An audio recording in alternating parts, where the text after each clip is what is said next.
మన ఇంటి ద్వారలక్ష్మి అంటే మన సింహద్వారం అనేది ఎంత కలగా ఉంటుందో ఆ ఇంటిలో లక్ష్మీదేవి స్థిరంగా ఉంది అని అంటుంటారు. అది ఎందుకు అనేది ఈ వీడియోలో అయితే చెప్తాను, లాస్ట్ వరకు చూడండి. మన ఇంటి ద్వారలక్ష్మి అనేది ఎప్పుడూ పచ్చగా ఉండడం వల్ల ఆ ఇంట్లో వాళ్ళు కూడా ఎప్పుడు కూడా పచ్చగా ఉంటారు అని మన పెద్దలు చెప్తూ ఉంటారు. అందుకోసమని వారానికి ఒక్కసారైనా కూడా మన గడపకి మంచిగా ఈ విధంగా పసుపు రాసుకొని బొట్లు పెట్టుకొని మనం ద్వారలక్ష్మి అలంకరించుకొని పూజ చేసుకుంటే ఆ ఇంట్లో శుభాలు జరుగుతూ ఉంటాయని అయితే మనం నమ్ముతూ ఉంటాం. కాబట్టి ఎవ్వరు కూడా ఇగ్నోర్ చేయకుండా ఇది వారానికి ఒక్కసారైనా కూడా చేస్తూ ఉండండి. చాలా మంచి ఫలితం అయితే మీ ఇంట్లో కనిపిస్తుంది. ఒకసారి మీరు ఒక కంటిన్యూస్గా 3 వీక్స్ అయితే చేయండి, మీకే ఆ మార్పు అనేది కనిపిస్తూ ఉంటుంది. నేను చేసినప్పటి నుంచి నాకైతే నిజంగా పాజిటివ్ థింకింగ్ అనేది పెరిగింది. అలానే ఇంట్లో కూడా ప్రశాంతమైన వాతావరణం ఉంది. సో మీరు కూడా పాటించండి. ఒక చిన్న కథ రూపంలో అయితే ఈ ద్వారలక్ష్మి అలంకరణ చేసుకోవడం ఎంత బాగుంటుందని అయితే చెప్తాను. ఒకరోజు ఒక ఇంట్లో పెళ్లి చూపులు జరుగుతున్నాయన్నమాట. అమ్మాయి చాలా బాగుంటుంది, అట్లానే బాగా డబ్బులు అయితే ఉన్నాయి, ఎంత కట్నమైనా ఇస్తాము అనే విధంగా ఉండేది. అయితే ఇంటి పెళ్లి వాళ్ళేమో వచ్చారు, కానీ సింహద్వారం దగ్గర ఎటువంటి ప్రత్యేకంగా బొట్లు పెట్టి ముగ్గులు పెట్టి ఇంటి ముందు ముగ్గు లేదు, ఈ విధంగా ఉండేదన్నమాట. సో వాళ్ళకి ఎందుకో చూడగానే అనీజీగా అనిపించింది. ఆ first impression is the best impression అంటారు కదా, అదే విధంగా లోపలికి వచ్చారు.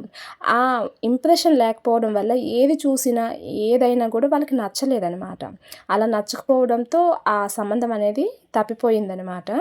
అయితే అదే పెళ్లి చూపుల వాళ్ళు వేరే ఇంటికి వెళ్ళారనమాట. అమ్మాయి చామంచాయతో బాగుంటుంది, కానీ ఆ అమ్మాయి కన్నా ఈ అమ్మాయి తక్కువలో ఉంటుంది. కానీ ఫస్ట్ వాళ్ళు ఇంటికి రాగానే ద్వారలక్ష్మి అలంకరణ చేసి మంచిగా ముగ్గులు పెట్టి బొట్లు పెట్టి చాలా ప్రశాంతమైన వాతావరణం కనిపించింది. అలా కనిపించగానే వాళ్ళకి పాజిటివ్ థింకింగ్ అనేది పెరిగిందనమాట. ఆ విధంగా అమ్మాయి ఎలా ఉన్నా తక్కువ కట్నం ఇస్తామన్నా కూడా ఆ పెళ్ళి అనేది జరిగింది. అంటే మన మనసులోని ప్రశాంతమైన వాతావరణం ఉంటే అన్నీ ప్రశాంతంగా ఉంటాయి అని చెప్పడమే ఈ కథ అన్నమాట. సో అందుకోసమని మనకి ఇంటికి ఎవరైనా రాగానే ద్వారం మంచిగా పసుపచ్చగా ఉంది అంటే వాళ్ళు మన పైన మంచి భావంతోనే ఇంట్లోకి వస్తారు అని అయితే చెప్తూ ఉంటారు. అందుకోసమని వారానికి ఒక్కసారి ఎవరైనా వస్తున్నాయి, ఎటువంటి ఫెస్టివల్స్ అయినా కూడా మీరు మీ ద్వారానికి ఇలా పసుపచ్చగా ఉంచుకొని అలంకరించుకోవడం వల్ల మీకు చాలా లాభాలు అయితే కలుగుతున్నాయి. ఎవరైనా గెస్ట్లు వస్తున్నారు అనుకోండి, రాగానే ఎప్పుడైనా కూడా ఏదో ఒక నింద వేయాలి అని వచ్చేవాళ్ళు కూడా ఇట్లా ప్రశాంతమైన వాతావరణం ద్వారలక్ష్మిని చూడగానే వాళ్ళలో మంచి మార్పు అనేది వచ్చి మీకు నింద వేయాలనే ఆలోచన కూడా పోతుంది. అలానే పాతకాలంలో ఈ జాజు మన ఇంటి ముందు అయితే బోర్డర్లా అయితే పెట్టుకునేవాళ్ళు. ఎందుకంటే ఈ స్మెల్కి పాములు ఇంటి లోపలికి రావు అనేది వాళ్ళ ఆలోచన అనమాట. అలానే లక్ష్మీదేవికి కూడా ఈ జాజు అనేది చాలా ఇష్టం అంటుంటారు. అందుకోసమని ప్రతి శుక్రవారం లక్ష్మీదేవి పూజ చేసుకునేటప్పుడు తప్పకుండా ఏదో ఒక దగ్గర ఈ జాజు అనేది అలుకుతూ ఉంటారనమాట.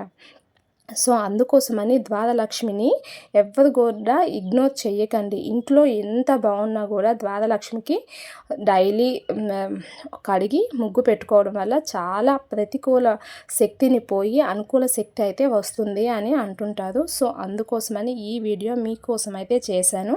మీకు ఈ వీడియో నచ్చితే మాత్రం లైక్ చేయండి, షేర్ చేయండి, ఎలా ఉందో కామెంట్ చేయండి. ఇలాంటి ఎన్నో ద్వారలక్ష్మి అలంకరణ కానీ ముగ్గులు కానీ ఇవన్నీ కూడా మన వీడియోలో అయితే ఉంటూనే ఉంటాయి మన ఛానల్లో. సో మీకు నచ్చితే మాత్రం సబ్స్క్రైబ్ అయితే చేయడం మర్చిపోవద్దు. అలానే కింద హైప్ ఉంటుంది, హైప్ బటన్ కూడా చూడండి.